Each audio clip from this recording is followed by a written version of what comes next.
के त्याग, उनकी तपस्या और उनके बलिदान का परिणाम है।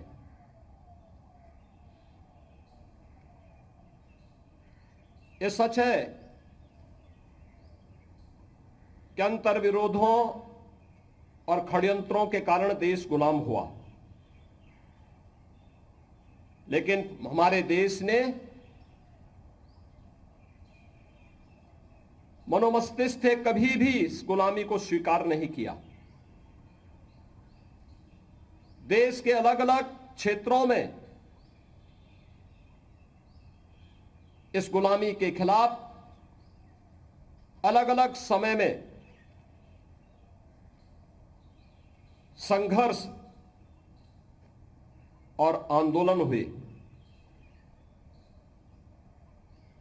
1857 का प्रथम स्वातंत्र समर सामूहिक रूप से देश की स्वाधीनता के लिए किए गए प्रयास का एक महत्वपूर्ण पड़ाव था।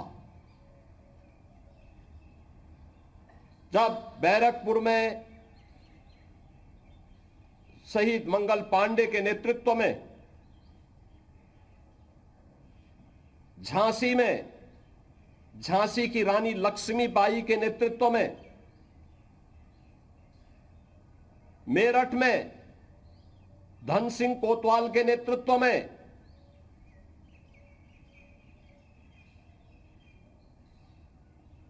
हर गांव, हर जनपद, हर प्रांत में इस स्वाधीनता की यह लौ जलती हुई दिखाई दे रही थी। सबके मन में एक ही विश्वास और एक ही भाव कि हमें अपने देश को विदेशी दासता से मुक्त करना है। आजादी का मतलब केवल राजनीतिक आजादी नहीं है। आजादी का मतलब उस अराजकता से, उस पिछड़ेपन से, उस गरीबी से, उस अशिक्षा से, उस असमानता से भी सर्वथा मुक्ति है, जिसके कारण यह देश लगातार कमजोर होता गया। आज हम सब अपनी आजादी के 79 वर्ष पूरे कर चुके हैं। 80वें स्वाधीनता दिवस के कार्यक्रम के साथ आज हम सब जुड़े हैं। यह दिवस केवल हमें एक समारोह तक सीमित रखने का अवसर नहीं दे रहा है। यह हमें संपूर्ण आजादी के उन लक्ष्यों को प्राप्त करने की दिशा में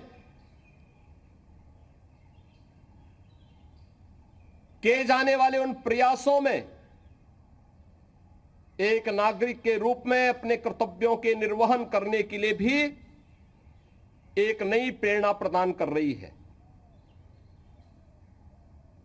हर नागरिक को इस बात का आह्वान करने के लिए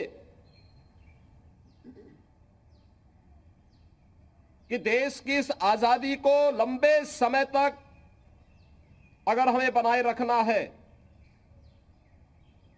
तो इसके लिए किसी एक व्यक्ति का नहीं, किसी एक संप्रदाय का या जाति का नहीं,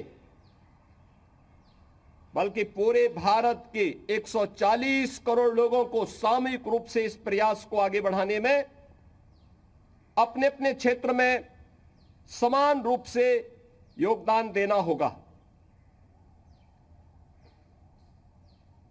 जो अव्यवस्था, जो अराजकता, जो अशिक्षा, जो पिछड़ापन, जो असमानता 1947 में देश के सामने थी,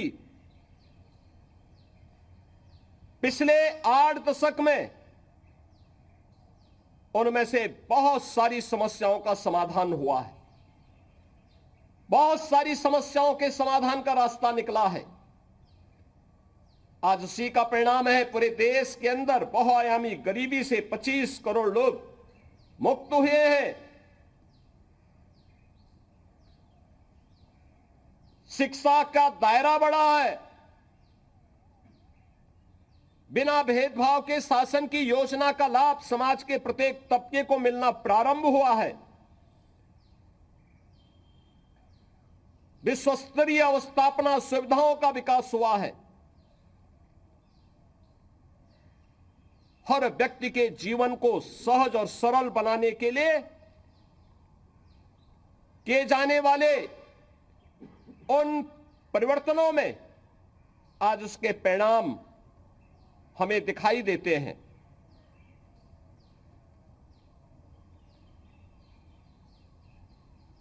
और इन्हीं सब बातों को ध्यान में रखकर के प्रधानमंत्री मोदी जी ने पूरे देशवासियों से इस बारे में कहा कि हमें अराजकता पर विजय अगर प्राप्त करनी है, असमानता पर विजय प्राप्त करनी है, अशिक्षा पर विजय प्राप्त करनी है, तो हमें देश को बांटने वाली ताकतों से पूरी सतर्क रहना होगा। देश को कमजोर करने वाली ताकतों से सतर्क रहना होगा। और इसके लिए उन्होंने कहा कि देश के अंदर केवल 4 जातियां हैं। हम उसको फोकस करते हुए अगर कार्य करेंगे तो परिणाम और अच्छे आएंगे। ये 4 हैं, एक गरीब, एक युवा, एक महिला और एक अन्नदाता किसान की।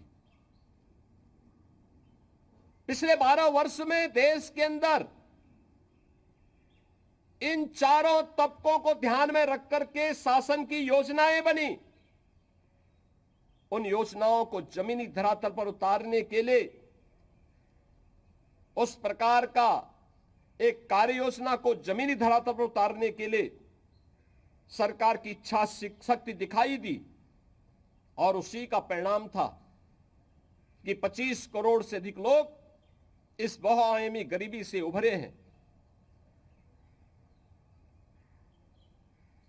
उन्हें शासन की योजना से जोड़ने में मदद मिली है। डायरेक्ट बेनिफिट स्कीम के माध्यम से उन्हें शासन के योजना का 100% लाभ उपलब्ध करवाने का कार्य हुआ है। युवा के लिए मिशन रोजगार से लेकर के आज की मॉडर्न टेक्नोलॉजी के अनुरूप भारत का युवा भी अपने आप को तैयार कर सके, इसके लिए नए नए प्लेटफॉर्म उपलब्ध करवाए गए हैं, संस्थान बनाए गए हैं, अच्छी स्वास्थ्य की सुविधा हो, इसके लिए मेडिकल कॉलेजेस और एम्स की नई श्रृंखला पूरे देश के अंदर खड़ी हुई है। आवागमन सहज और सरल हो, इसके लिए पूरे देश के अंदर अत्याधुनिक इंफ्रास्ट्रक्चर का विकास भी हुआ है। रेलवे की कनेक्टिविटी बढ़ी है, पब्लिक ट्रांसपोर्ट के लिए मेट्रो और रैपिड रेल जैसी सुविधाएं, अत्याधुनिक सुविधाएं उपलब्ध हुई हैं। अमृत भारत, वंदे भारत और नमो भारत जैसी आधुनिक विश्व स्तरीय सुविधाओं से युक्त बेहतरीन पब्लिक ट्रांसपोर्ट की सुविधा आज देश के अंदर आम नागरिक को उपलब्ध करवाने के प्रयास आगे बढ़े हैं। आज भारत हर एक क्षेत्र में नए प्रतिमानों को स्थापित करते हुए आगे बढ़ा है और उन सबको इसलिए हम आगे बढ़ाने में सफल हुए हैं। जब देश के पास यशस्वी नेतृत्व होता है, सामूहिकता के साथ पूरे देश की ताकत एक स्वर में बोलती है तो परिणाम सामने आते हैं। देश की आजादी की लड़ाई भी इस बात की ओर हम सबका ध्यान आकर्षित करती है। जब हम बटे थे, अलग अलग क्षेत्र में आजादी का संघर्ष तो होता था। कभी राजस्थान से महाराणा प्रताप ने उस लड़ाई को आगे बढ़ाई थी, कभी पंजाब में गुरु गोविंद सिंह जी महाराज ने उस लड़ाई को आगे बढ़ाई, कभी महाराष्ट्र में छत्रपति शिवाजी महाराज उसको नेतृत्व प्रदान करते हैं। अलग अलग क्षेत्र में यह संघर्ष चलता रहा। सबका उद्देश्य एक ही था, विदेशी दासता से मुक्ति। विदेशी दासता से मुक्ति हर हाल में मिले, लेकिन सामूहिक रूप से वह प्रयास 1857 में देखने को प्राप्त हुआ। और 1857 के बाद लगातार उस संघर्ष को जीवंतता बनाए रखने के लिए देश के क्रांतिकारियों ने अलग अलग क्षेत्रों में अलग अलग प्रकार के संघर्षों को जन्म दिया। कभी गोरखपुर में चोरी चोरा का ऐतिहासिक घटना, कभी लखनऊ में काकोरी की ट्रेन एक्शन की घटना, और लगातार यह संघर्ष अनवरत रूप से आगे बढ़ता रहा। मैं आज के इस अवसर पर आजादी की इस लड़ाई को, जिसे भारत माता के उन वीर बलिदानियों ने, क्रांतिकारियों ने आगे बढ़ाया, आज का दिन उनका स्मरण करने का है। मैं इस अवसर पर भारत माता के उन महान सपूतों की स्मृतियों को नमन करते हुए उन्हें विनम्र श्रद्धांजलि अर्पित करता हूं, जिन्होंने राष्ट्रपिता महात्मा गांधी के नेतृत्व में, लौह पुरुष सरदार वल्लभ भाई पटेल के नेतृत्व में, बाबा साहब डॉक्टर भीमराव अंबेडकर जी के नेतृत्व में, भारत माता के उन महान सपूतों नेताजी सुभाष चंद्र बोस हो या आजादी के वे महान क्रांतिकारी जिन्होंने हंसते हंसते फांसी के फंदे को चूमा था केवल देश की आजादी के लिए, उन सभी की स्मृतियों को नमन करते हुए स्वतंत्र भारत में भारत की सुरक्षा के लिए जिन जवानों ने सीमाओं की रक्षा करते हुए भारत की आंतरिक सुरक्षा के लिए अपने आप को बलिदान किया है, उन सभी को भी मैं इस अवसर पर नमन करते हुए विनम्र श्रद्धांजलि अर्पित करता हूं। उत्तर प्रदेश पुलिस के लिए आज का दिन अत्यंत महत्वपूर्ण है। पहली बार उत्तर प्रदेश के एक जाबाज इंस्पेक्टर श्री सुनील कुमार को भारत का कीर्ति चक्र प्राप्त हुआ है। मैं इस अवसर पर उत्तर प्रदेश के अंदर कानून व्यवस्था का आज स्थापित करने, अपराध और अपराधियों के प्रति जीरो टॉलरेंस की नीति को प्रभावी ढंग से लागू करने के संकल्प को आगे बढ़ाने के लिए बलिदान हुए इंस्पेक्टर सुनील कुमार की स्मृतियों को नमन करते हुए विनम्र श्रद्धांजलि अर्पित करता हूं। उत्तर प्रदेश पुलिस को इस उपलब्धि के लिए हृदय से बधाई देता हूं।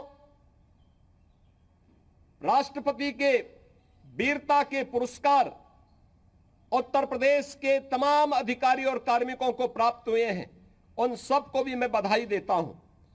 आज के इस अवसर पर आत्मनिर्भर और विकसित भारत के लक्ष्य को प्राप्त करने की दिशा में किए जाने वाले प्रयासों की कड़ी को हम सब अपने अपने क्षेत्र में मिलकर के आगे बढ़ाने का कार्य करेंगे तो ये स्वाधीनता अनंत काल तक भारत की इस यात्रा को और भी यशस्वी तरीके से आगे बढ़ाने में सफल होगी।